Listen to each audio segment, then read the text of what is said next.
ભારતીય સેનાના ઓપરેશન સિંદૂરની સફળતાની ઉજવણી માટે ઝાલોદ નગરમાં ભવ્ય તિરંગા યાત્રાનું આયોજન કરવામાં આવ્યું હતું।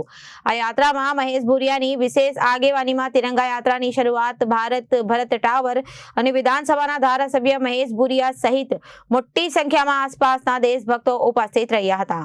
ભારતીય સેનાના ઓપરેશન સિંદૂરની સફળતાની ઉજવણી માટે ઝાલોદ નગરમાં ભવ્ય તિરંગા યાત્રાનું આયોજન કરવામાં આવ્યું હતું।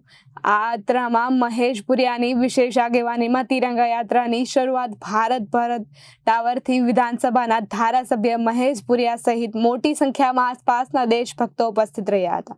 દેશભક્તિના નારાથી વાતાવરણ ગુંજી ઉઠ્યું હતું। ઝાલોદ નગરમાં દેશના જાબાઝ સૈનિકો દ્વારા ઓપરેશન સિંદૂર પાર પાડવા બદલ તેની ઉજવણી સંદર્ભે વિશાળ તિરંગા યાત્રાનું આયોજન કરવામાં આવ્યું હતું।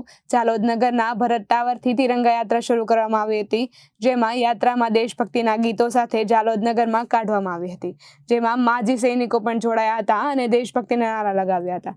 તિરંગા યાત્રામાં ભાજપ શહેર પ્રમુખ તેમજ નગરજનોના નગરપાલિકાના પ્રમુખ, ઉપપ્રમુખ સહિતના ગ્રામજનો ખૂબ જ મોટી સંખ્યામાં યાત્રામાં જોડાયા હતા।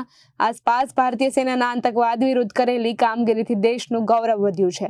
સૈનિકોના સન્માન માટે યોજાયેલી તિરંગા યાત્રામાં વિવિધ સંસ્થાઓના પ્રતિનિધિઓની ઉપસ્થિતિ સરાહના કરી હતી। પોલીસ મથકના પીઆઈ સહિત પોલીસ સ્ટાફ પણ તિરંગા યાત્રામાં જોડાયો હતો। Bureau report Janadesh news Jhalod.